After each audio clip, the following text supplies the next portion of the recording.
ချော်သူမနေ့တိုင်းပြောတယ်ချော်လဲချော်လဲမယ်နော်ရောရုပ်ကြိုက်ကြလေတမီးဒါမင်းသားလေးအိမ်လေးကနှစ်ထပ်ခွဲနော်နှစ်ထပ်ကဟုတ်ကဲ့ပါကဲရွှိုင်းနေပြီဒီမှာ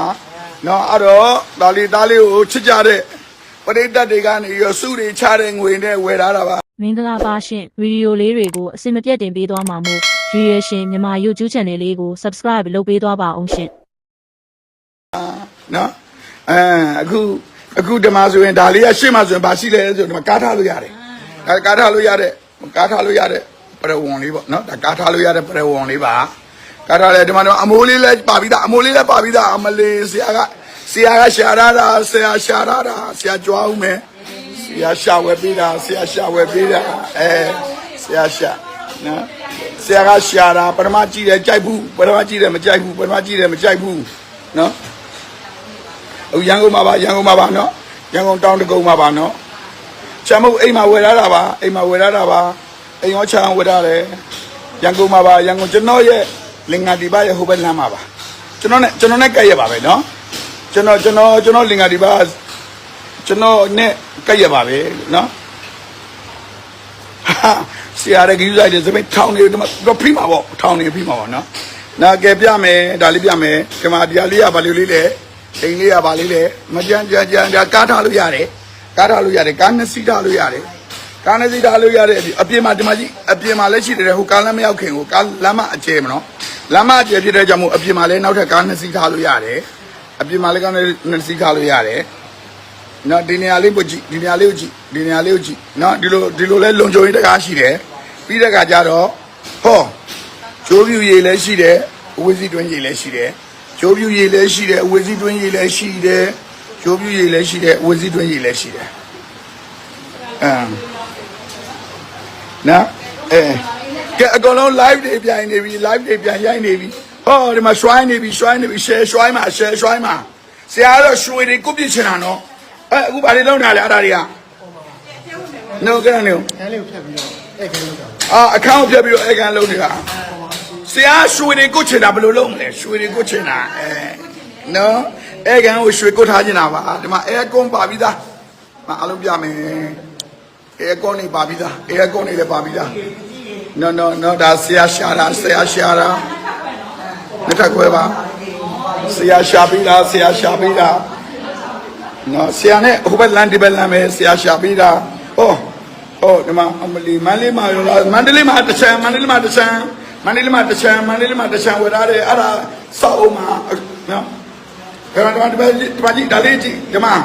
ကဲဒီမှာထမင်းဘယ်သူလာချက်မလဲမင်းသားလေးကိုထမင်းဘယ်သူလာချက်မလဲကဲချွေးမရွေးမယ်ဒီမှာဘေးစင်ဒီမှာမတန့်ရှိရင်ချွေးမအဖြစ်ကနေပြီးတော့ပယ်ဖြတ်မယ်ချွေးမအဖြစ်ကနေပယ်ဖြတ်မယ်ချွေးမရွေးမယ်ကဲဒီမှာကြည့်ချွေးမအဖြစ်ကနေပယ်ဖြတ်မယ်ကဲဒီမှာမိဖို့အကြောင်းကိုတည်တည်ချာချာလုပ်ပေးထားတယ်နော်အဲချွေးမမစွန်ရင်ချွေးမအဖြစ်ကပယ်ပြတ်မယ်ကဲ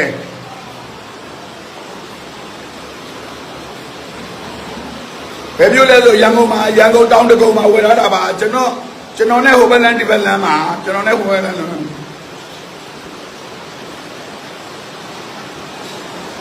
ကဲဒီမှာကြကဲချွေးမလေးကဲအဲ့ကနေပြီးတော့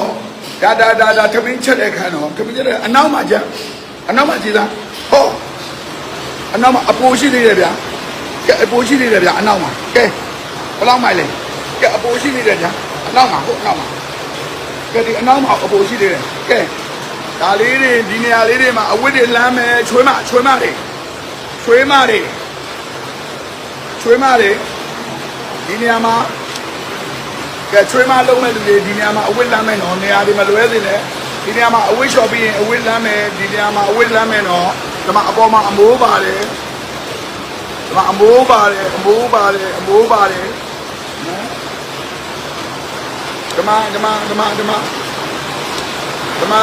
နော်ဒါအဝတ်လမ်းမဲ့နေရာအမိုးပါတယ်နော် ချွေးမလုံးမဲ့လူတွေနော်နေရာမမားနဲ့ဒါအဝတ်လမ်းမယ်နော်ကဲ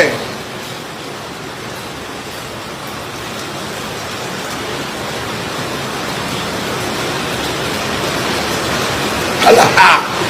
ဆရာရဲ့ခေါင်းပေါ်ကစပင်မွေးလေးတစ်ချောင်းနဲ့အကြီးကြီးရတယ်နော်ဘယ်နဲ့လာလဲနှစ်ထပ်ခွဲပါနှလွာခွဲပါအပေါ်မှာဟိုရှိတယ်လေကြောင်းလင်းလေကားနဲ့တက်တာရှိတယ်ကြောင်းလင်းလေကားနဲ့တက်တာရှိတယ်နော်ကဲဒီမှာကြည့်ကဲဒီမှာအိမ်သားနော်အိမ်သားရောဒီမှာကအဝတ်လမ်းမယ်နော်ကဲတက်ပြီအပေါ်တက်ပြီကဲ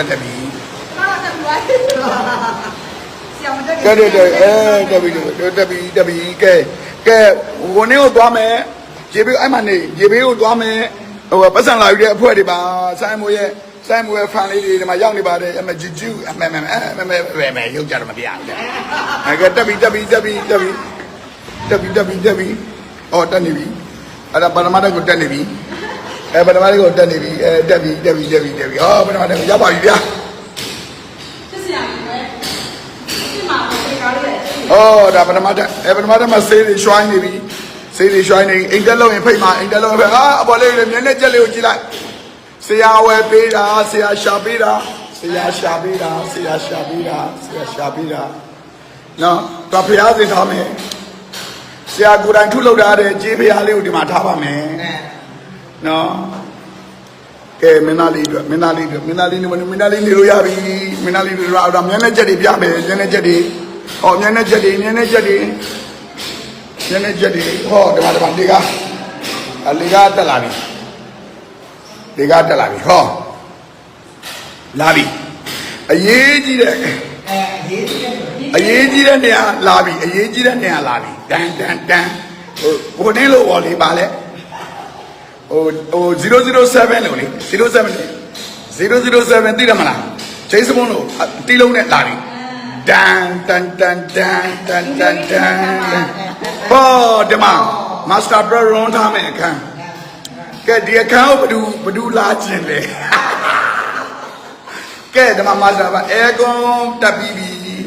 နော်အဲကွန်ရှိတော့မာစတာဘရရွန်ဆရာတော်ကဒီအခန်းအញ្ញမ်းချင်းနေတဲ့ခါတော့ဗီဒီယိုကြီးခန်းလေးဖြစ်ဖို့ရပါတယ်ကိုတယောက်ပဲကြီးမှာ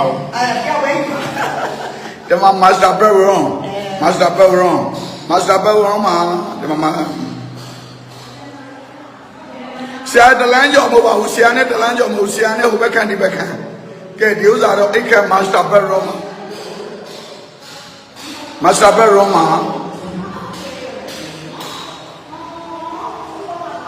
ဟောလာပြီကဲဒီညဒါလေးကတော့မင်းသားလေးရေချိုးမယ်ဟုတ်တယ်ဆရာရှာပေးတာလား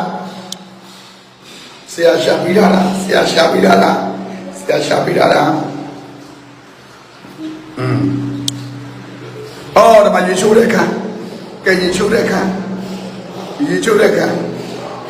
နော်တောင်တကုတ်ပါဆရာနဲ့ဟိုဘက်လန်ဒီဘက်လန်မှာဟောကဲမင်းသားလေးရှူပေါက်တာပါနော်ကဲမန္တလေးမှာခြံဝတ်ထားတာပဲအိမ်ဆောက်မှာပါမန္တလေးမှာဘယ်တလန်းလဲဆိုတော့မျိုးလေကောင်မှာပဲဘယ်တလန်းလဲမသိဘူး85လမ်းလားမသိဘူးအဲ့မှာအိမ်ဆောက်မှာပါကဲဓမ္မနှစ်ထပ်ရှိပြီနော်အမိုးရွာနေတယ်ထီးလေးသွားခံနေတာ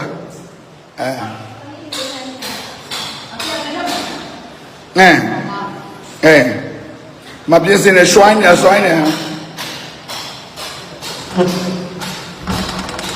ချွေးမတွေနော်ချွေးမလုံးမဲ့လူတွေတော့ဒီနေရာတွေရေကြီးတွေဖြစ်နေ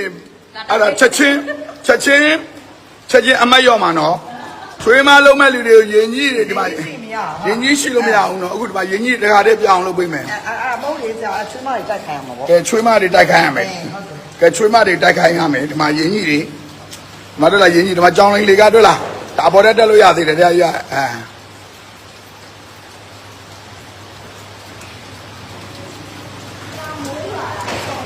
ကနေပြီးတော့မထွက်တော့ဘူးအပေါ်တက်မတက်တော့ဘူးအပေါ်မှာဥမာကြောင်းလိန်လေးကားလေးတွေတွေ့လားအပေါ်တက်မှာတစ်ထပ်နောက်ထပ်ဟိုနေရှိသေးတယ်နော်ဟောဘေးကဲဓမ္မချောဆရာချောမလဲအောင်ဂိုင်းနာရတယ်ကဲဓမ္မကြီးအမဒါတွေကိုဒီအဲ့ဒီရင်းကြီးတွေကိုအခုပြောင်းလုံးမှာဆေးတွေသုံးမှာဓမ္မကြီးကရင်းကြီးတွေရှိတယ်မတော်အပေါ်လေးမှာညလေကောင်လာလေးတာရင်ရင်တွေးချမ်းလေးနဲ့လာလေးတာရင်ရင်တွေးချမ်းလေးနဲ့ဗာလေးနဲ့လဲလာလေးတာရင်ရင်တွေးချမ်းလေးနဲ့ဗာလေးနဲ့စားမလဲဟဲ့ဖြေအောင်ရင်းနေချမ်းလေးနဲ့ပဲလော်လေးနဲ့အညာပဲလော်လေးနဲ့ဆရာမတော်များသွေးပို့ပေးတဲ့အညာပဲလော်လေးနဲ့ရင်းနေချမ်းလေးနဲ့အပေါ်တက်လေးမှာညာလေးလာလေးတာရင်စကားပြောမယ်ဟောဒီမှာအပင်လေးတွေစိုက်မယ်ဒီမှာပဲနော်ဒါလေးကဒီမှာလာတာဆောင်အပေါ်တက်မှာလာတာဆောင်ရှိတယ်ဒီကနေဝရဏာချွေးမလုံးတဲ့လူချွေးမလုံးမဲ့လူတွေနော်ဒီမှာနော်ဒါတွေမကြိုက်ဘူးနော်တခါတည်းပြောလိုက်မယ်ချွေးမလုံးမဲ့လူတွေနော်ဒါတွေမကြိုက်ဘူးနော်မော်တော်တို့လားချွေးမလုံးမဲ့လူတွေဒါတွေမကြိုက်ဘူးနော်ဦးတခါတည်းပြောထားတယ်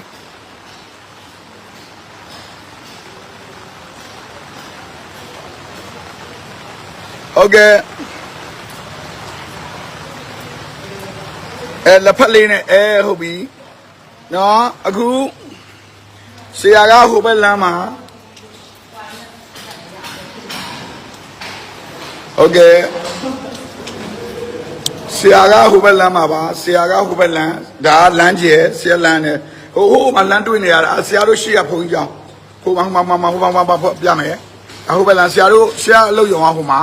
အဲ့ဖုန်းကြောင်းရှိရဆရာအလုပ်ရုံဒီဘက်လမ်းနော်မလမ်းမြင်နေရတွေ့လားအဲ့ဖုန်းကြောင်းရှိမှာအပေါ်တက်ကကျင်ဆရာအလုပ်ရုံမြင်ရတယ်အခုပါဒါမိုးရွာနေလို့ဆရာအပေါ်တက်မပြတာ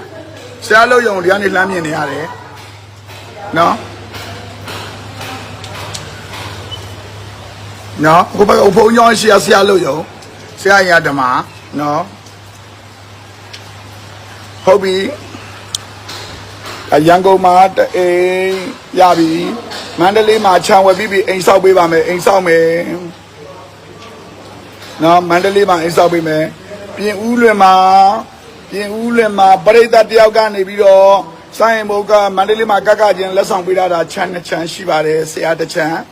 မင်းသားလေးတစ်ခြံပြင်ဦးလွင်မှာ2ခြံရှိပါတယ်အဲ့ဒါလေးကလက်ဆောင်ရထားတာပါနော်တဲ့လားစီစံ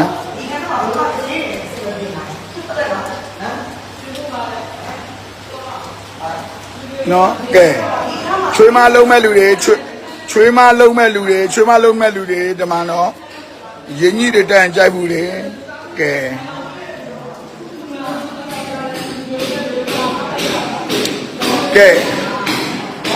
ဟိုမှာမေမိုးတို့ကဒီဘာစတာဘတ်ရုံးပဲစိတ်ဝင်စားတယ်ဟာလားအဲ့တော့လူပြိုကြီးပဲထားလိုက်လေ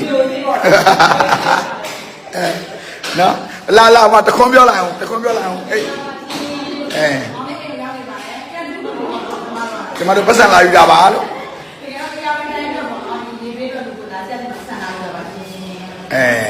အခုဆိုရင်ပြောပြအဲ့ကြောင်းလေးပြောပြပါအေးရောက်ဒီတိုင်းလာပြောပြ